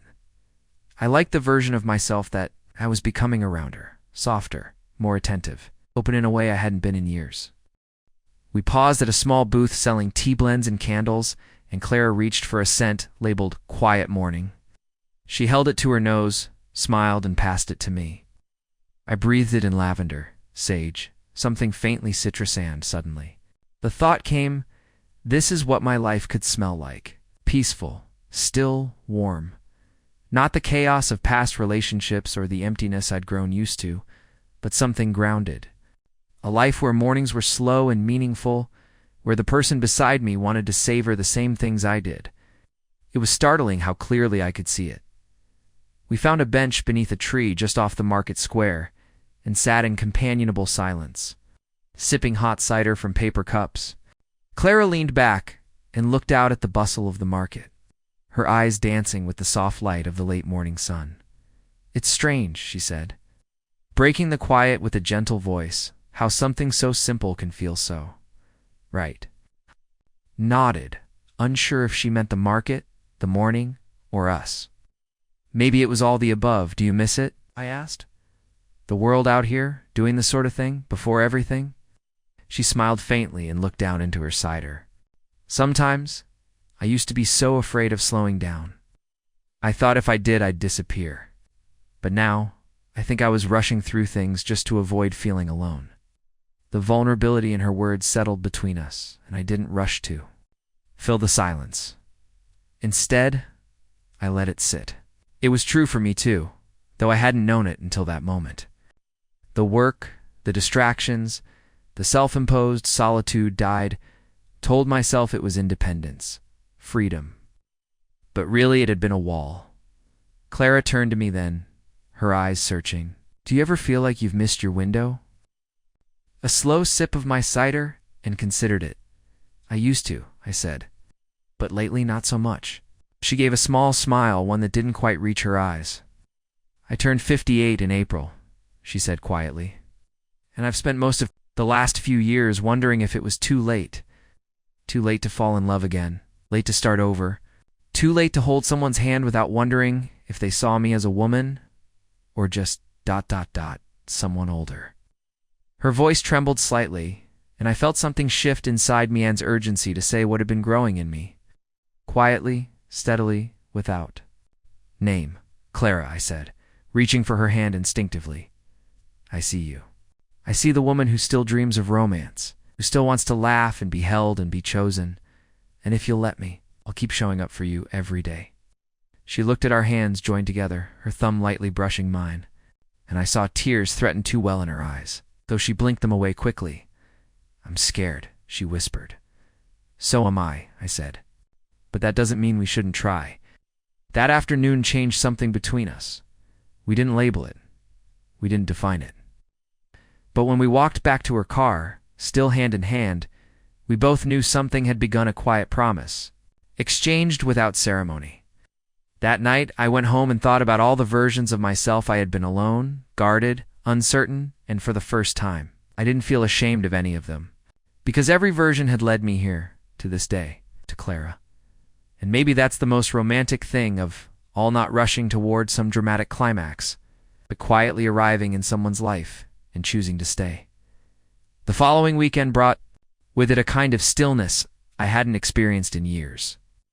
Not a silence born from emptiness or boredom, but the kind that settles when something inside you begins to find peace. I had woken up early that Saturday, sunlight filtering through the blinds of my modest home, and for the first time in a long time, I didn't feel the weight of loneliness pressing in around me. I brewed a cup of coffee, stepped outside onto the small porch, and sat with it in hand, letting the morning air wake my senses. It smelled like damp leaves and cool soil autumn in full swing. I thought of Clara then, not with the ache of longing or the confusion of uncertainty, but with a calm knowing that she was now part of my life in a way I hadn't dared to imagine months ago. She called later that morning, her voice warm and unhurried, asking if I wanted to join her for a drive. No destination in mind, just the open road, and maybe a few roadside stops if something caught our eye. I agreed, of course, eager for the time together and the quiet ease that had grown between us. When she pulled up in her old green Subaru, she stepped out with a small picnic basket tucked under one arm and a scarf fluttering gently around her neck. Her smile when she saw me wasn't grand or theatrical, it was quiet and certain, the kind of smile that says, "I'm glad you're." Here we drove with no clear plan, winding through narrow country roads flanked by trees ablaze with reds and golds. The radio played softly some old jazz station she liked. The hum of the engine became a kind of background lullaby. We didn't talk constantly. There were long stretches where we simply sat in the companionable quiet, watching the world slip by, trees blurring into watercolors through the windows. But when we did speak, the words came easily. She told me about a dream she had once had of opening a small bookshop by the coast, filled with mismatched furniture and reading lamps that stayed on until midnight. I told her how I used to write short stories in college, scribbling into spiral notebooks during early morning hours while the world was still asleep. We laughed about the things we never told anyone else, like how we both hated the sound of ticking clocks, or how we sometimes talked to ourselves in the grocery store aisle, thinking no one noticed. Eventually, we pulled off the road and found a quiet clearing near a shallow stream, the kind of hidden place you'd never find unless you weren't really looking. Clara spread out a blanket, laid down the basket, and we sat side by side eating cold sandwiches and apple slices while the wind rustled through the trees. At one point, I looked over and found her watching me, not staring, not analyzing, just watching like she was memorizing the moment, and I realized I was doing the same. These small, seemingly insignificant pieces of time were becoming sacred. To me, I was no longer searching for grand gestures or clear answers. I just wanted more of this, more of her. More of us that evening, after Clara dropped me off at home. I lingered on the porch longer than usual. I sat with a blanket over my lap, a cup of chamomile tea in my hands, and the memory of her still fresh in my senses. The air was cooler now, edged with the bite of coming winter, and yet I felt warmedly so. Not just on the surface, but somewhere beneath, somewhere in my chest, where the old ache used to reside. I watched the stars appear one by one in the darkening sky and felt a quiet pulse of gratitude that I had no words for. Clara had opened something in me, something gentle and true and not at all rushed, and now everything felt different. Dramatic, not cinematic. Just softer, like waking up slowly after a long sleep. The next morning she called again. Not with a plan or a request, but simply to say good morning. Her voice over the phone had that same effect it always did, like a steadying hand on the back, guiding me forward even when I wasn't sure where I was headed.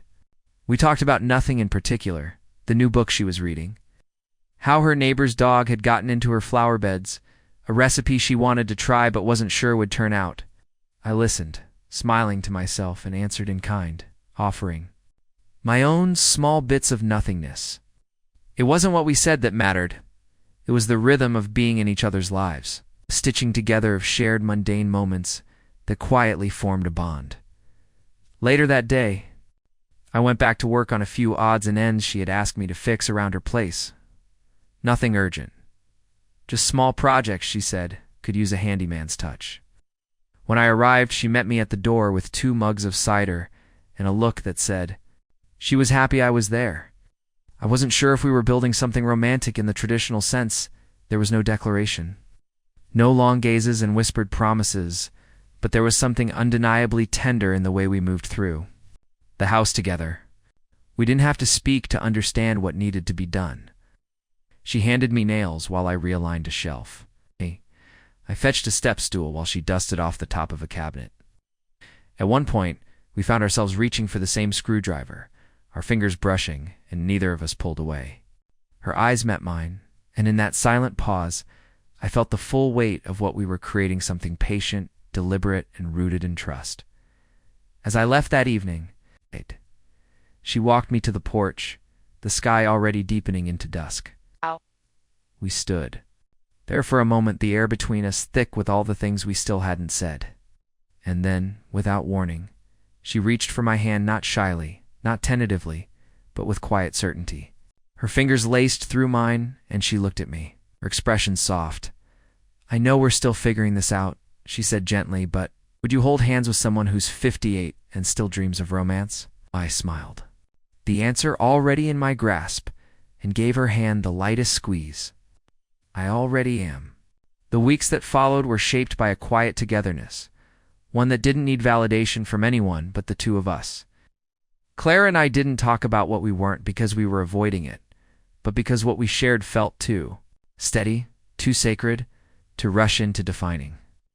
We kept meeting in the same familiar rhythms, her voice on the phone in the mornings, shared lunches in the garden, evenings spent working side by side on house repairs that were less about necessity, now, and more about being near each other. Sometimes we'd end the day on her back porch, 2 cups of tea in hand. The low hum of night insects surrounding us, our fingers loosely intertwined as if they belonged that way. We didn't need to speak much in those moments. The silence itself became a kind of shared language. One chilly Friday, Clara invited me to attend a community event with her, a poetry reading hosted at the local library. At first, I hesitated.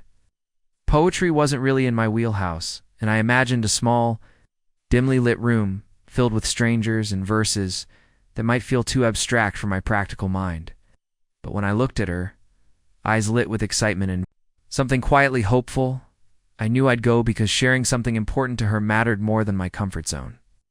She wore a deep green shawl that night, soft wool draped around her shoulders, and when we walked into the library side by side, people smiled politely, but didn't stare. We were just 2 people attending a quiet event together, but to me, it felt like a quiet declaration. The poems that night were soft and raw, full of longing and memory and the tender ache of what could have been. I stole glances at Clara as she listened, her expression shifting with each verse, sometimes reflective, sometimes amused, sometimes wistful. One poem about growing older and learning to love again seemed to settle over her like a whisper. When it ended, she looked at me briefly, eyes shining with something unspoken. I reached for her hand under the small fold-out table. She didn't hesitate. After the event, we walked slowly through the dim streets, our steps in sync, our shadows overlapping beneath street lamps. At a corner, she stopped and turned toward me, brushing a strand of hair from her cheek. "Thank you for coming," she said, voice low but full. "It meant more than you know." I nodded, unable to say much, because I felt the weight of the moment settling deep in my chest. Something had shifted again, not drastically but undeniably. This wasn't just companionship. It was care, quietly evolving. And even if we still hadn't said the word love out loud, I was beginning to understand that sometimes it grows not in bursts, but in soft echoes. We stood under that streetlight a moment longer, her hand still in mine, and I knew without question I was exactly where I needed to be. The chill of early November had begun to settle over the town, and the trees that once burned brightly with reds and golds now stood bare, their branches reaching into gray skies like sketches of memory. Clara had taken to layering soft scarves around her neck and lighting candles around the house in the late afternoon, creating little pockets of warmth as the days grew shorter. Something about the change in season made everything feel more intimate, more hushed. Even our conversations took on a quieter, deeper tone.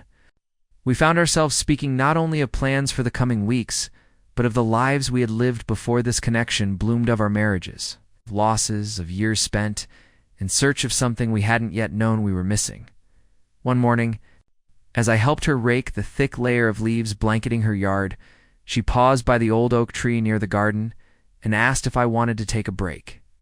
We sat on the porch steps, wind brushing gently across our shoulders, and she offered me a thermos of coffee she had brewed before I arrived.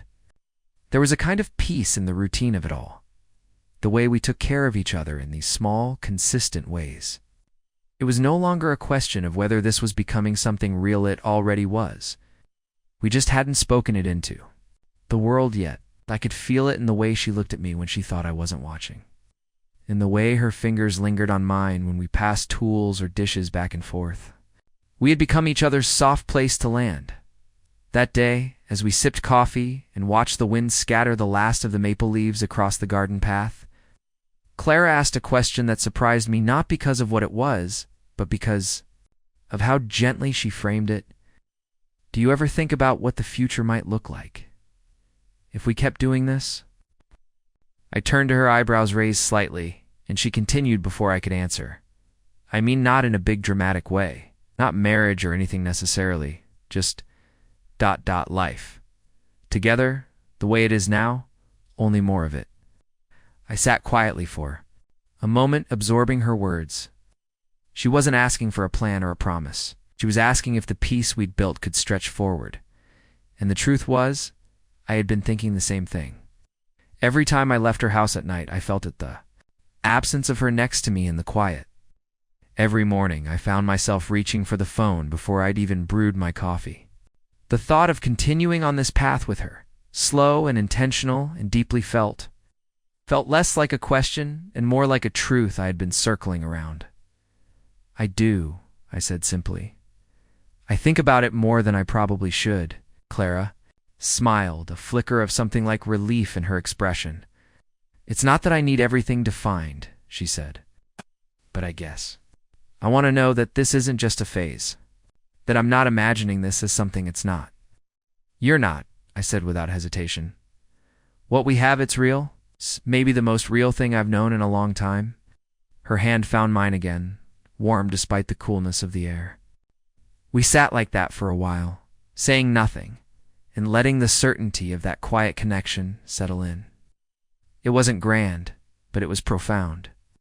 And I knew then that while love might look different in our 50s than it did in our 20s, it wasn't any less meaningful. If anything, it felt more earned, built on patience, on choice, on knowing who we were and deciding to show up anyway. Later that afternoon, we moved inside to start prepping a soup she had planned for dinner. I chopped vegetables while she pulled spices from the cabinet, and music from an old playlist hummed softly in the background. There was something sacred in those mundane movements, like we were writing a love letter in the language of routine. We didn't need candlelit dinners or sweeping gestures to feel the depth of our bond. It lived in the way we moved around each other, the quiet ways we made space for one another's presence. As the soup simmered and the scent of thyme and garlic filled the kitchen, Clara pulled out a photo album from the bookshelf and placed it on the table. I was going through these last night, she said.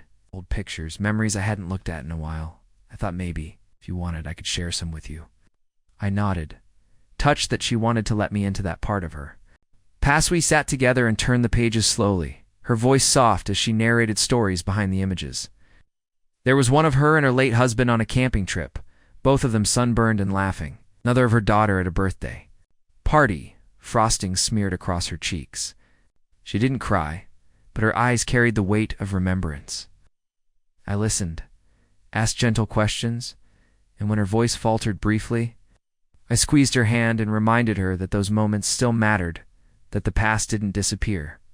Just because we were making something new, at some point the album sat forgotten between us as we sat side by side on the couch, the soup cooling on the stove, the room bathed in amber light. Clara leaned her head on my shoulder, and I rested my cheek against her hair. We didn't need to speak. Everything we needed to say was already there, in the warmth between us, in the quiet trust we had built day by day. And as the light faded, outside the windows, I realized that this was it. This was the kind of love I had never believed I'd find again, not loud or overwhelming, but deep and steady and soulfully alive. The days that followed that afternoon with the photo album became, in many ways, the most quietly transformative of all. Nothing monumental happened. No sudden declarations, no seismic changes in our routine, but there was something about the softness of those moments, the gentleness of shared history that settled into me like a second heartbeat. I had thought once. That love needed to be bold in order to matter, that it required fireworks and confessions shouted into the night. But what Clara and I were building proved something far different. Love could be slow. It could be careful. It could sneak into your life on tiptoe, sit beside you during soup and memories.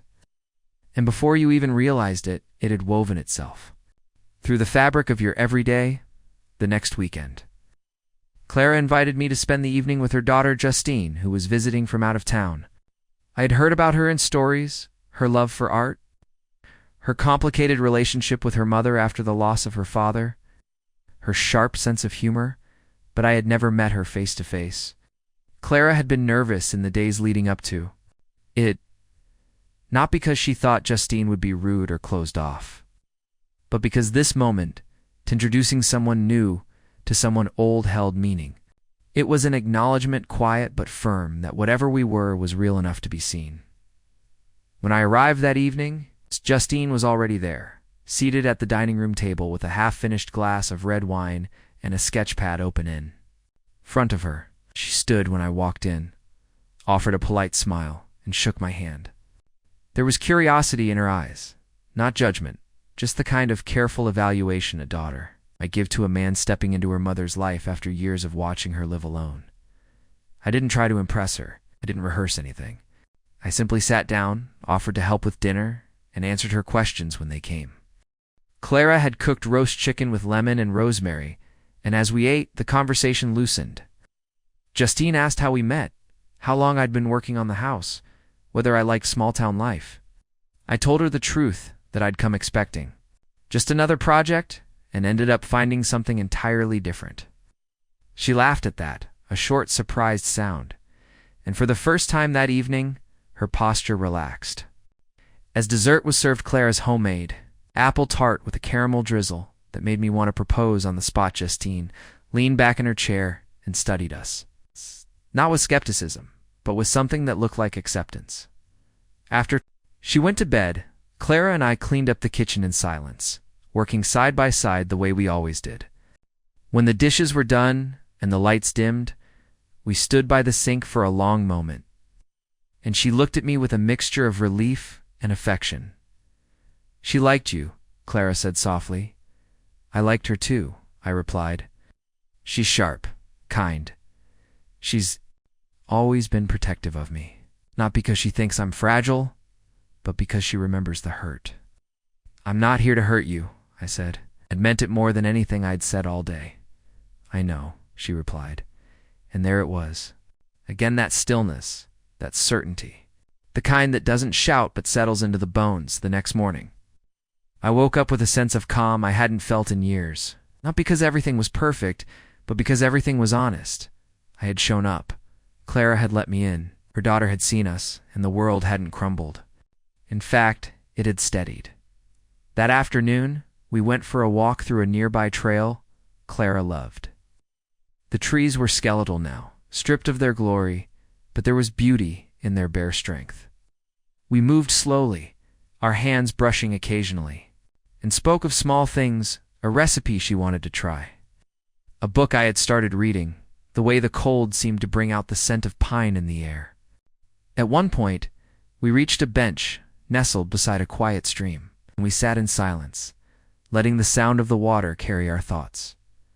After a while, she turned to me and said, "It's strange. I spent so many years thinking that if love didn't arrive early, it wouldn't arrive at all. And now I think maybe love just knows when you're finally ready." I smiled and nodded, the wind tugging at my coat. I think we spend too much time rushing toward things, chasing certainty, but maybe the best things come when we stop running. She took my hand then, her fingers cool but steady, and we sat like that for a long time, to people who had lived lives full of stories. Now quietly writing a new one together. That evening, back at her house, she found an old record she hadn't played in years, Ella Fitzgerald and Louis Armstrong, soft jazz for soft hearts, and we danced slowly in the living room, lights low, her cheek against my shoulder. Neither of us spoke. We didn't need to. In that room, in that moment, there was nothing left to explain. Just warmth. Just rhythm. It's the knowledge that no matter what tomorrow brought, tonight we were whole.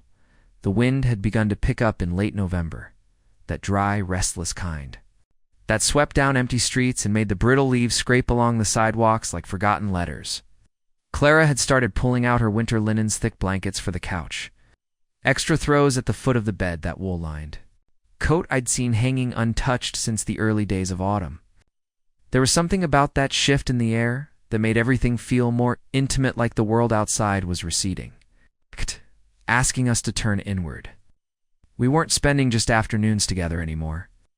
I'd started staying later, lingering, over dinner until the candles burned low, until neither of us had the heart to end the conversation. And sometimes I stayed the night not out of convenience, but because leaving felt unnecessary when everything I needed was already there.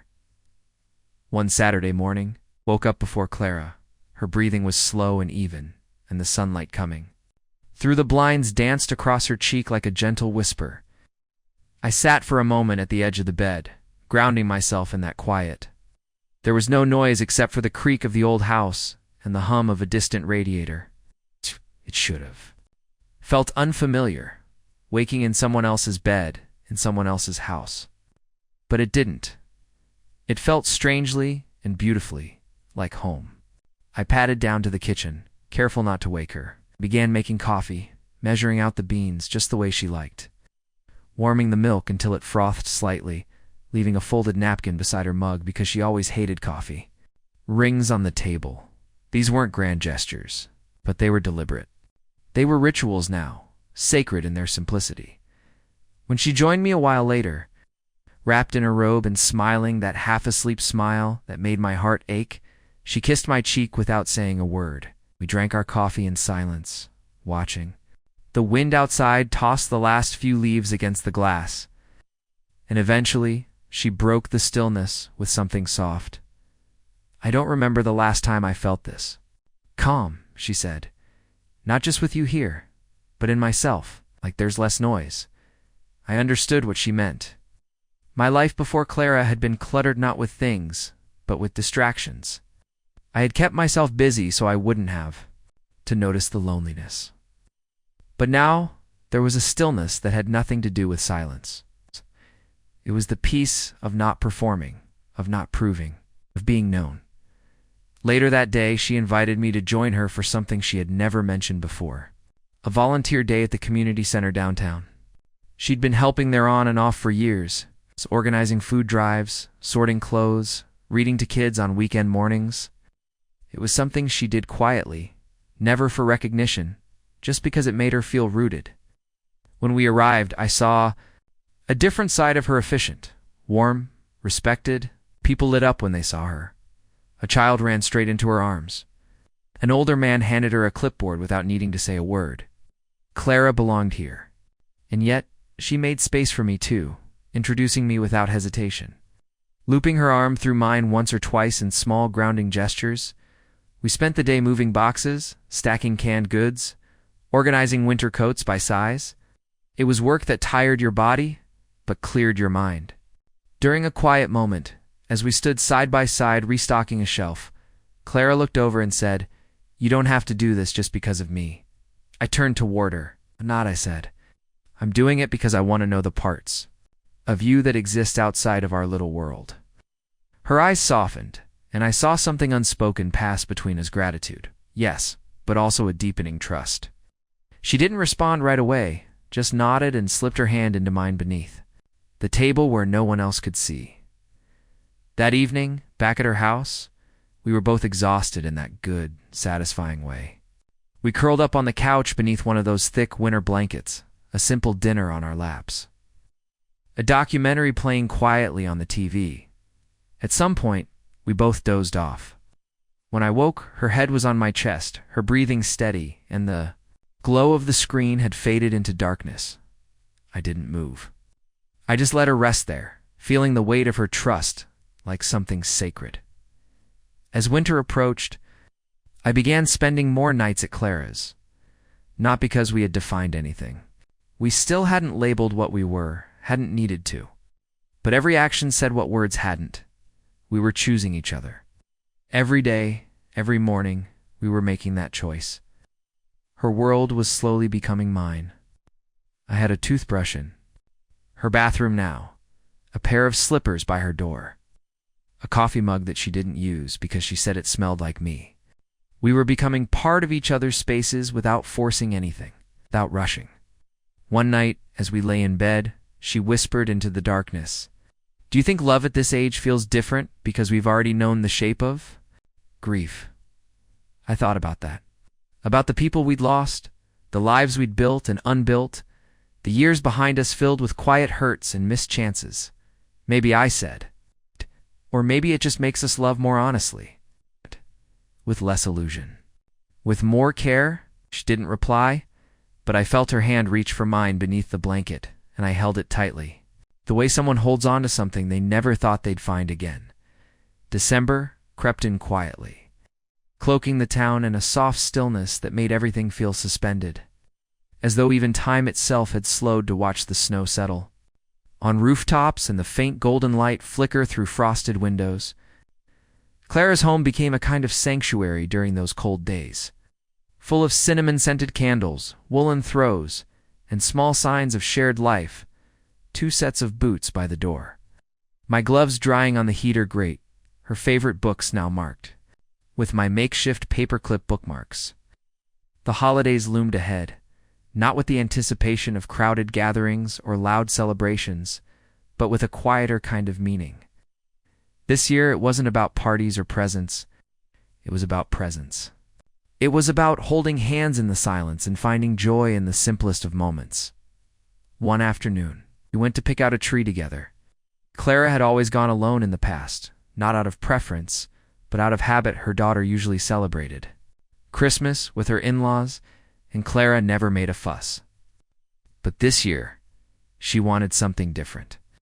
I could tell by the way she lingered beside the trees longer than necessary, her gloved fingers brushing over pine needles, her breath curling in little clouds as she glanced at me now and then, as if waiting to see if I was truly sharing the moment or just humoring her.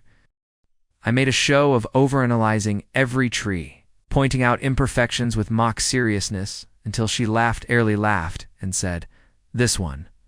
We're taking this one, 'cause it's slightly crooked, like you."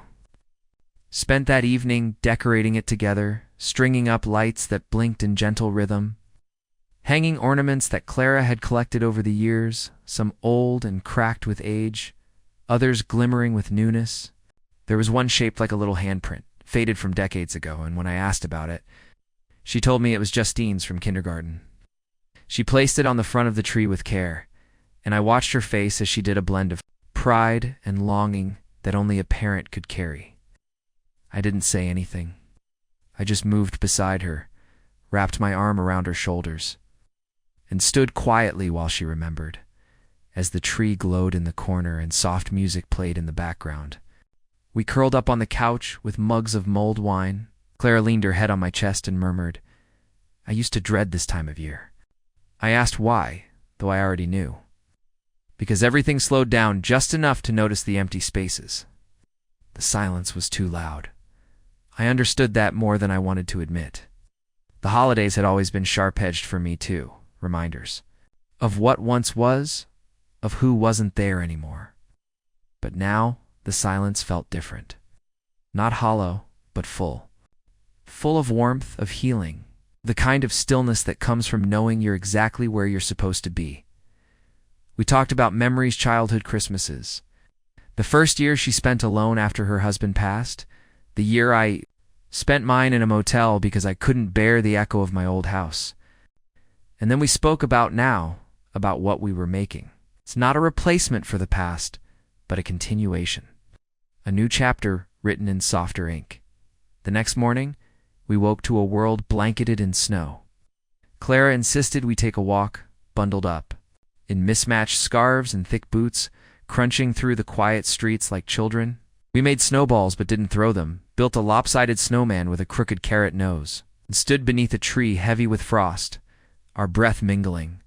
In the air. At one point, she reached for my hand and said, "It feels like we've lived a whole lifetime in these few months." And it did. It really did. We had slipped into each other's lives like puzzle pieces finally found after years of searching. There was no drama, no need for fireworks, just a steady unfolding. I had begun to forget what my days looked like before her voice in the morning, before her stories over dinner, before the way her smile curled differently depending on weather. It was morning light or candlelight that caught her. Later that day, back at her house, she handed me a small, neatly wrapped box. "It's nothing big," she said quickly, "but I saw it, and I thought of you." I unwrapped it slowly, revealing a hand-carved wooden keychain in the shape of a tiny cabinet echo of a conversation we'd had weeks ago. About my dream of building a small place in the woods someday. "I thought," she said gently, "that maybe when you do, you'd let me visit." I swallowed hard and smiled, brushing my thumb over the grain of the wood. "I was hoping you'd build it with me." She didn't answer right away, just stepped closer, wrapped her arms around me, and held on like she believed in the future we were building with every breath. That night, as we sat beside the fire, wrapped in one blanket, her head on my shoulder, the glow of the Christmas tree casting long shadows on the wall, I realized something so simple and so certain. This was no longer the story of two people finding each other. This was the story of two lives choosing to be woven together, not because they needed fixing, but because they had something beautiful to share. The days after Christmas held a certain quiet magic of their own. The noise of celebration faded, but in its place came a kind of softness, like the hush after a song, where only the resonance remains. Clara's house reflected that mood. Perfectly pine needles, clinging stubbornly to the rug, ribbons half-curled on the table, and the fading scent of cinnamon and citrus lingering in the air like a fond memory. It was during these days, in the slow rhythm of post-holiday calm, that our bond deepened not through any single event, but through the gentle, unremarkable cadence of shared mornings and unrushed evenings. We didn't need plans to fill the time. The hours filled themselves with conversations half-whispered, meals prepared together, and the sacred comfort of simply coexisting in the same space with ease. One evening, as the last embers glowed in the fireplace, Clara leaned over with her journal open across her lap. She hadn't mentioned that she journaled before. I watched as her fingers moved slowly across the page, her brows drawn in quiet concentration. When she finally set the pen down, she turned to me, her voice lower than usual. "I used to write a lot more," she said. "But after everything that happened, after Daniel died, and Justine moved, I stopped. It felt pointless to record days that felt empty." I nodded, not needing to fill the silence that followed. I had stopped writing myself once years ago. For me it had been short. Stories, musings in the margins of notebooks. But pain, especially the kind that lingers, often has a way of convincing us that words can no longer carry the weight we feel. Sometimes silence feels safer. "I started again the night after you fixed the faucet in the kitchen," she said, with a soft smile, "not because of the faucet, but because you made me laugh." That night I realized I wanted to remember how that felt. I didn't speak. I just took her hand, ran my thumb across her knuckles, and let that gesture say everything it needed to. There was something deeply humbling in knowing someone had begun recording their life again because of you. It meant you had somehow given them back a piece of themselves they thought they'd lost. In the early days of January, Clara invited me to go with her to the lake just beyond the edge of town. It wasn't frozen over like some postcard perfect scene. Instead, it was still and gray, reflecting the pale sky above like a quiet mirror. We walked along the shore in silence, bundled in scarves and gloves, our boots crunching softly on the frozen path. She told me she used to come here every New Year's Day to think, not to make resolutions, but to remind herself of where she was, to measure how far she'd come since the last time she stood there. "I was here 2 years ago," she said, eyes fixed on the horizon. "I remember looking out at this water and thinking I might be alone for the rest of my life. And I had made peace with that, more or less. I wasn't bitter, just resolved. And now?" I asked gently. She turned to me, a hint of mist in her eyes, though it could have just been the cold. I realized I wasn't alone because I didn't deserve love. I was alone because I hadn't yet found the kind that fits. I looked out at the water with her, the the vast stillness of it echoing the way my chest felt full, yet quiet. I think we find each other when we stop looking for someone to complete us, and instead look for someone who sees us as already whole. She slipped her arm through mine and leaned her head on my shoulder. We stood like that for a long time, two middle-aged souls who had stopped searching for fairy tales and had instead found something better truth. Later that week, as we returned from a grocery run and unpacked bags into the kitchen, Clara paused, with a head of lettuce in her hand, and said, "I was thinking, I've been keeping your toothbrush in the guest drawer, but maybe it doesn't need to stay there." It was such a simple sentence, but it struck me harder than any profession of love ever could, because it wasn't about the toothbrush. It was about permission. It was about the idea of making space not just in a drawer, but in a life, maybe. "It doesn't," I said, setting down the bag I'd been holding. She nodded once, turned away without further comment, but I saw the faintest smile tug at the corner of her mouth as she placed the lettuce into the fridge. That's how she loved, without fanfare, without performance. Just the quiet offering of space. That night, she cooked a stew that had simmered on the stove all day, filling the house with warmth and the scent of rosemary and garlic. As we sat at the table, bowls steaming in front of us, she pulled out 2 glasses of red wine and held hers up slightly. "To making space," she said. I clinked my glass against hers, being ready to fill it. We ate in the kind of silence that speaks volumes, not awkward but sacred. And after dinner, as we cleaned up together, I found a new toothbrush, still in its packaging, resting in the top drawer of the bathroom vanity. Blue handle, soft bristles.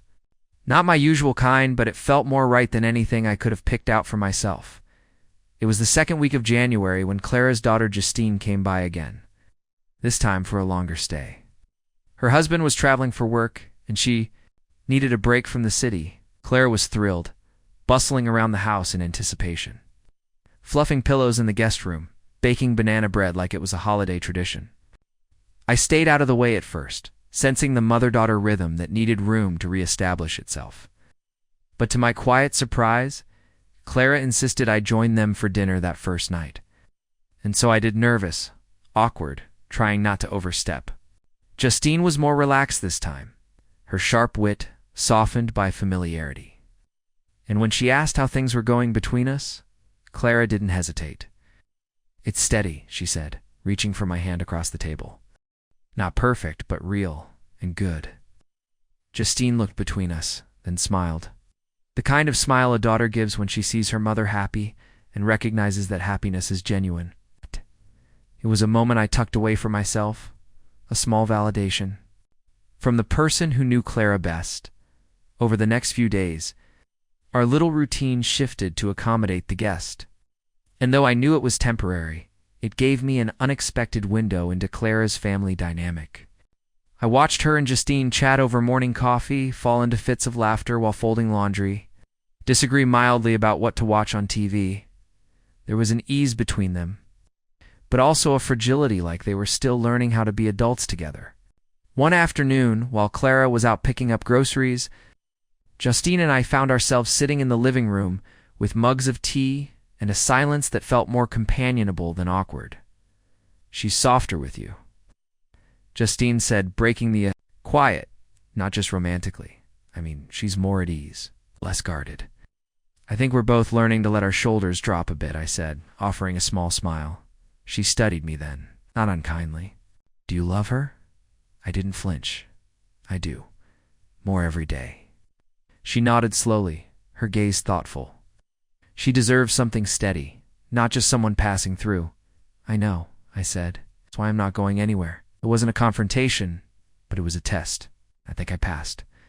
Because when Clara came home and Justine ran to help with the bags, I caught a glance between them. A flicker of approval passed silently from daughter to mother. I didn't need to be validated, but I welcomed it just the same. A few days later, after Justine had returned home, Clara and I found ourselves in the attic, sorting through old boxes. She was searching for something, an old quilt her grandmother had made, but we stumbled onto a box of letters instead. Most were in her late husband's handwriting, dated back to their early years of marriage. Clara hesitated before opening one, then sat down on the dusty floor and read it quietly to herself. I gave her space, pretending to examine a nearby box labeled Christmas lights, until she finally looked up at me with tears in her eyes and said, "It's strange. I thought reading these would hurt, but they don't. They feel like a life I lived, a love I honored. I'm still honoring it by allowing myself to love again." That moment, that small confession, was more intimate than anything we had shared in bed or over candlelight. It was permission, wrapped in vulnerability, and I took it seriously. The weeks began folding into each other after that. The rhythm of winter life took hold. We cooked together most evenings. We took long walks, even when the air bit at our skin. We played board games by the fire, read books in tandem, argued mildly over crossword puzzles. One evening, I arrived with paint samples because Clara had offhandedly mentioned she might want to repaint the hallway. And that turned into a spontaneous painting session that left us both speckled in beige and laughing until our sides ached. These were the moments that cemented us not in dramatic gestures, but in accumulated quiet devotion. Not because we said "I love you" daily, but because we showed it minute by minute, hour by hour. One night in early February, as we lay in bed, she turned to me with her hand resting over my heart and whispered, "I used to dream of romance. Silly, girlish dreams, grand gestures, epic declarations, perfect moments." And I thought, at 58, that maybe I had outgrown all that. It was something reserved for younger women. I brushed a loose strand of hair from her face and whispered back, "And now?" She smiled faintly. "Now I realize romance isn't always loud. Sometimes it's making coffee the way I like it, or showing up without being asked, or sharing silence and making it feel full." We didn't need to say more that night. Just laid there, her hand resting on my chest, the weight of her presence grounding me in a way I had never known before. It was love not in theory, not in fantasy, but in practice. Every day, in every small act, we were choosing each other. And for two people who had once believed their chances at love were long behind them, choice was the most romantic thing of all. Spring arrived, not in a grand flourish, but in quiet shifts. The snow melted slowly from the edges of Clara's garden beds, the light lingered a little longer in the evenings, and the wind lost its bite. Life outside began to stir, and so did something inside us. We had made it through the cold season, not just in weather, but in soul, as the world woke up. We found ourselves moving forward in ways we hadn't planned, but fully welcomed. Clara had started talking about planting vegetables against a few things. She said, though I knew she'd end up with twice as much as she intended. I offered to help her till the soil when the time came, and she smiled in that way that let me know she considered the garden ours now, not just hers. One morning, as we stood in the kitchen sharing toast and coffee, sunlight pouring through the windows, she looked at me and asked, "Do you still dream of building that cabin one day?" I nodded, unsure where she was going with the question. She reached into the drawer and pulled out the little wooden keychain she had given me months ago, turning it over in her hand like a talisman. "I think I'd like to live somewhere quieter someday," she said. "Not now, but maybe, eventually. With someone who makes the silence feel like music." I understood. She wasn't asking for promises. She was offering a future, a maybe. And that meant more than a ring or a vow. It meant she was still dreaming, not just of romance, but of the kind of companionship that made long days short and short days meaningful. Later that week, we went to a nearby lake for the afternoon, the same one where she had once said she had made peace with solitude. We sat on a bench watching geese drift across the water, our fingers loosely entwined. At one point, a couple passed by, gray-haired, hand in hand, laughing about something neither of us could hear. Clara watched them for a long time, her eyes following them down the path. Then, without turning to me, she whispered, "Would you still hold my hand when I'm 70? When the world gets even slower?" I didn't hesitate. I squeezed her hand and said, "Only if you're still dreaming of romance." She laughed quietly and leaned her head against my shoulder. "I'll always be dreaming," she said, and that was the truth of a snot, a whirlwind, not a storybook. but a gentle unfolding of two lives that had already lived so much and still chose to believe in more. We weren't trying to recapture youth or rewrite our pasts. We were simply writing a new chapter, one marked not by urgency, but by presence, not by perfection, but by peace. And in that moment, sitting beside her with the sun warming our faces, and our hands clasped like roots holding steady in the soil, I knew without question that I would choose her again, and again, and again.